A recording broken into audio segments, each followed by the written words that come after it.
Hello everyone, I'm Kurt, welcome back. I know it's been a long time since I've uploaded a video, but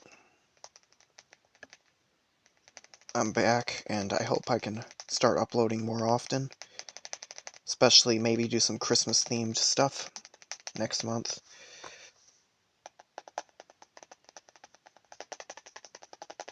So, I'm going to read another Grimm's fairy tale, and today I'm going to read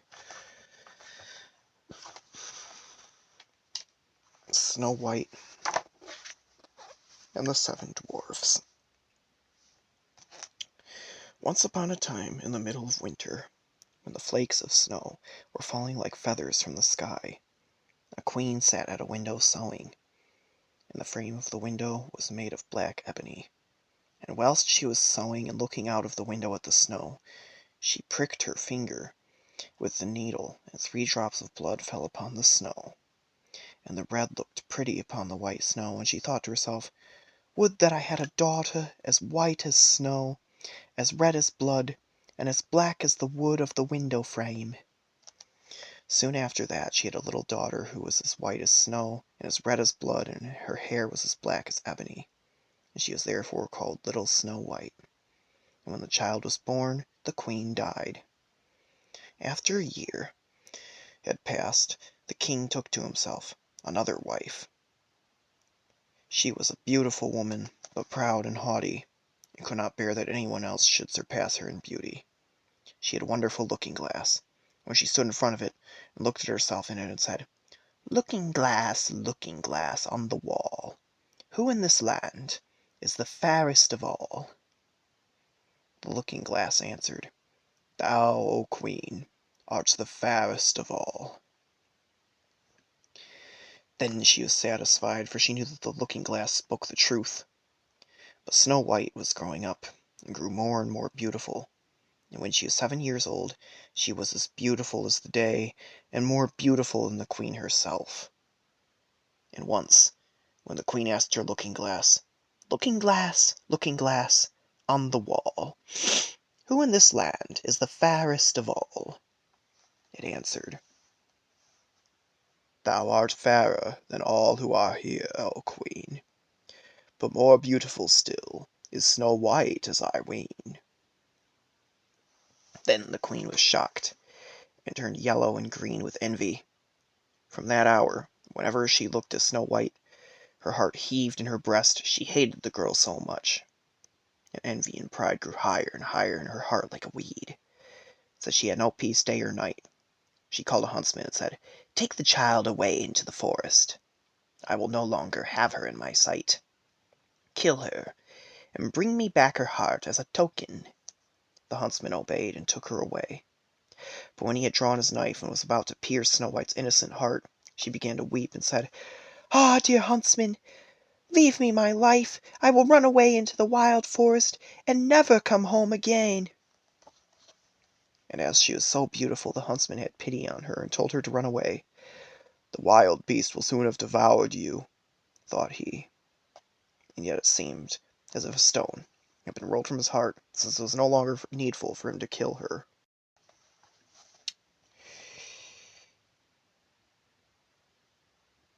And as a young boar just then came running by, he stabbed it, and cut out its heart, and took it to the Queen, as proof that the child was dead. The cook had to salt this, and the wicked Queen ate it, and thought she had eaten the heart of Snow White. But now the poor child was all alone in the great forest, and so terrified that she looked at every leaf of every tree, and did not know what to do. Get that glare off there so you can see it better. Then she began to run, and ran over sharp stones and through thorns, and the wild beasts ran past her, but did her no harm. She ran as long as her feet would go, until it was almost evening. Then she saw a little cottage, and went into it to rest herself.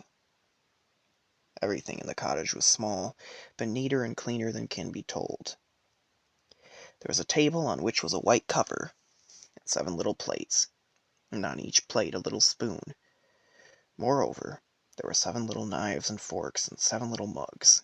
Against the wall stood 7 little beds side by side, covered with snow-white counterpanes. Little Snow White was so hungry and thirsty that she ate some vegetables and bread from each plate, and drank a drop of wine out of each mug, for she did not wish to take all from one only. Then, as she was so tired, she laid herself down on one of the little beds, but none of them suited her. One was too long, another too short. But at last she found that the 7th one was just right, and so she remained in it, said a prayer, and went to sleep. When it was quite dark, the owners of the cottage came back. They were 7 dwarves, who dug and delved in the mountains for ore. They lit their 7 candles, and as it was now light within the cottage, they saw that someone had been there. For everything was not in the same order in which they had left it. The first said, "Who has been sitting on my chair?" The second, "Who has been eating off my plate?" The third, "Who has been taking some of my bread?" The fourth, "Who has been eating my vegetables?" The fifth, "Who has been using my fork?"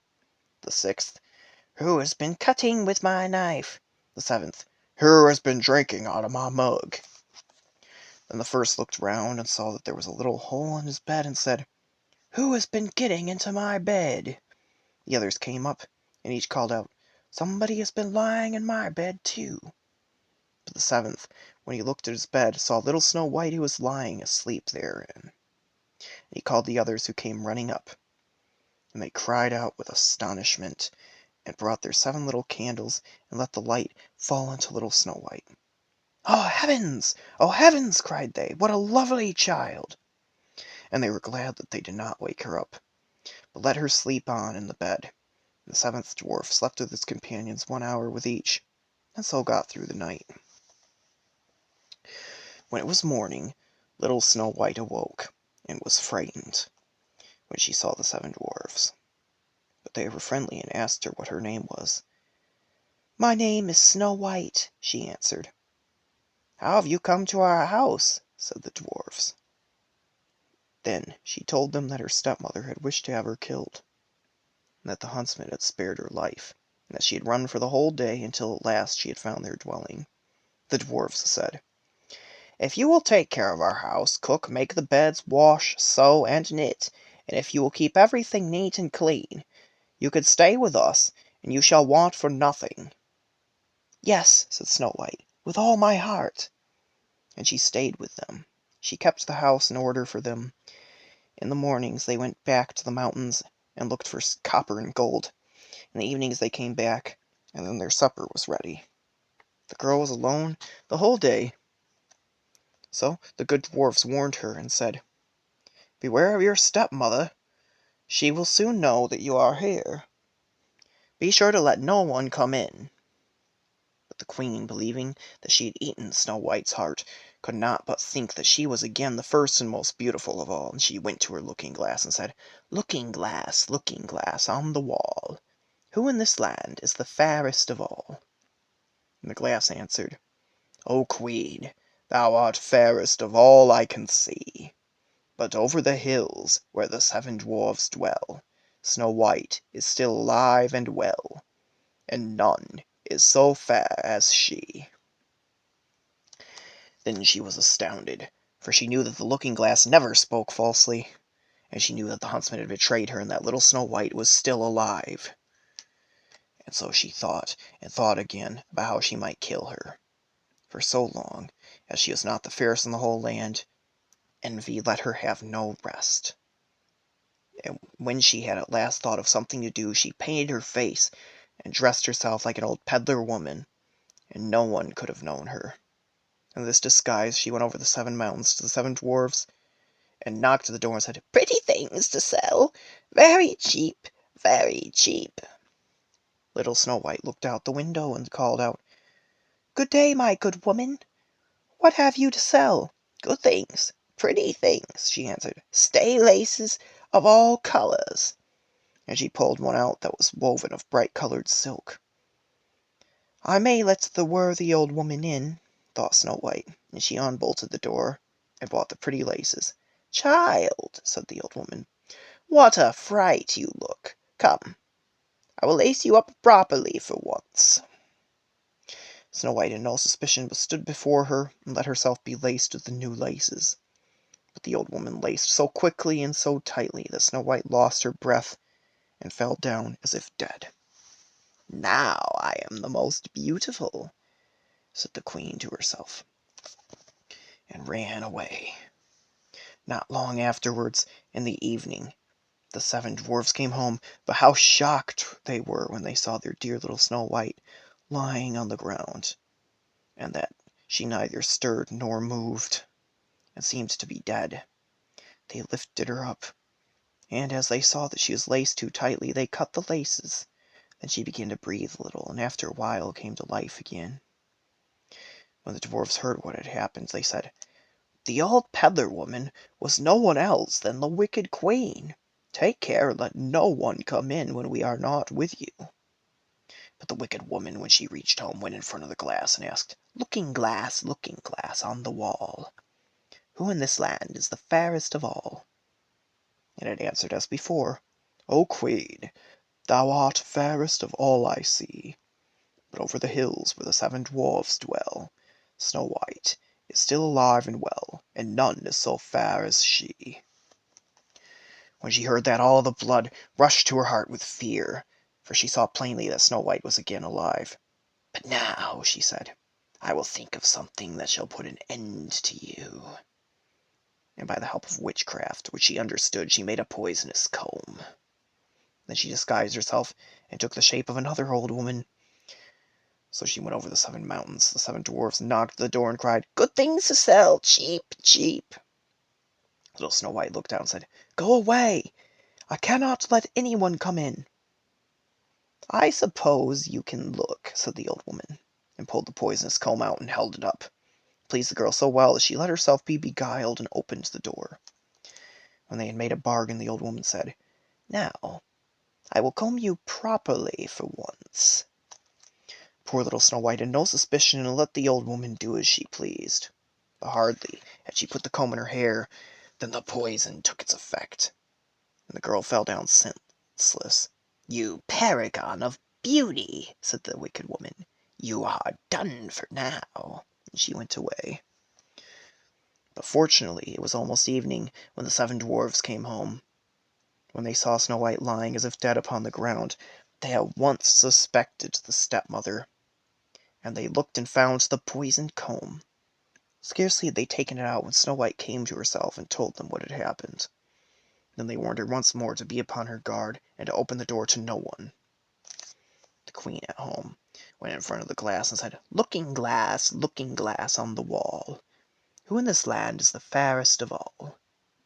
Then it answered as before, "O Queen, thou art fairest of all I see. But over the hills where the 7 dwarfs dwell, Snow White is still alive and well, and none is so fair as she." When she heard the glass speak thus, she trembled and shook with rage. "Snow White shall die," she cried, "even if it costs me my life." Thereupon she went into a quite secret, lonely room, where no one ever came, and there she made a very poisonous apple. Outside it looked very pretty, white with a red cheek, so that everyone who saw it longed for it, but whoever ate a piece of it must surely die. When the apple was ready, she painted her face and dressed herself up as a country woman. And so she went over the 7 mountains to the 7 dwarfs. She knocked at the door. Snow White put her head out the window and said, "I cannot let anyone in. The dwarfs have forbidden me."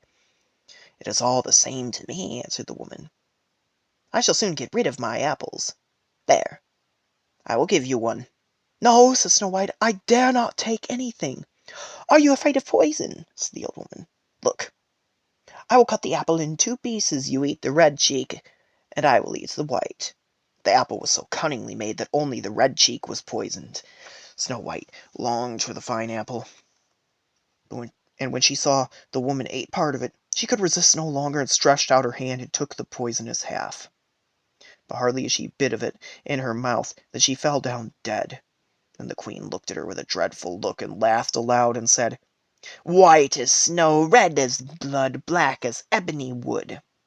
This time The dwarves cannot wake you up again." And when she asked of the looking-glass at home, "Looking glass on the wall, who in this land is the fairest of all?" it answered at last, "O Queen, in this land thou art the fairest of all." Then her envious heart had rest, so far as an envious heart can have rest. The dwarves, when they came home in the evening, found Snow White lying upon the ground. She breathed no longer, and was dead. They lifted her up, and looked to see whether they could find anything poisonous, unlaced her, combed her hair, washed her with water and wine. But it was all of no use. The poor child was dead, and remained dead. They laid her upon a bier, and all 7 of them sat round it and wept for her, and wept 3 days long. Then they were going to bury her, but she still looked as if she were living, still had her pretty red cheeks. They said, "We could not bury her in the dark ground," and they had a transparent coffin of glass made, so that she could be seen from all sides, and they laid her in it, and wrote her name upon it in golden letters, and that she is a king's daughter. Then they put the coffin out upon the mountain, and one of them always stayed by it and watched it. And birds came too, and wept for Snow White, first an owl, then a raven, and at last a dove. And now Snow White lay for a long, long time in the coffin, and she did not change, but looked as if she were asleep, for she is as white as snow, and as red as blood, and her hair was as black as ebony. It happened, however, that a king's son came into the forest, and went to the dwarf's house to spend the night. He saw the coffin on the mountain, and the beautiful Snow White within it, and read what was written upon it in golden letters. Here's probably a famous picture you're familiar with. If this will focus, there we go. A lot of you have probably seen that. Then he said to the dwarves, "Let me have the coffin. I will go wherever you want. I will give you whatever you want for it." But the dwarves answered, "We will not part with it for all the gold in the world." Then he said, "Let me have it as a gift, for I cannot live without seeing Snow White. I will honor and prize her as my dearest possession." As he spoke in this way, the good dwarfs took pity on him and gave him the coffin. And now the king's son had it carried away by his servants on their shoulders, and it happened that they stumbled over a tree stump, and with the shock the poisonous piece of apple which Snow White had bitten off came out of her throat. And before long she opened her eyes, lifted up the lid of the coffin, sat up, and was once more alive. "Oh, heavens! Where am I?" she cried. The king's son, full of joy, said, "You are with me," and told her what had happened, and said, "I love you more than everything in the world. Come with me to my father's palace. You shall be my wife." And Snow White was willing, and went with him, and their wedding was held with great show and splendor. The Snow White's wicked stepmother was also bidden to the feast. When she had arrayed herself in beautiful clothes, she went before the looking-glass and said, looking glass on the wall, who in this land is the fairest of all?" The glass answered, "O Queen, of all here the fairest art thou, but the young Queen is fairer by far, as I trow." Then the wicked woman uttered a curse, and was so wretched, so utterly wretched, that she did not know what to do. At first she would not go to the wedding at all, but she had no peace, and must go to see the young Queen. And when she went in she knew Snow White, and she stood still with rage and fear, and could not stir. But iron slippers had already been put upon the fire, and they are brought in with tongs, and set before her. Then she is forced to put on the red-hot shoes, and dance until she dropped down dead. The end. Kind of a bit gruesome, but it's a nice story. I hope you all enjoyed, and I'll see you next time.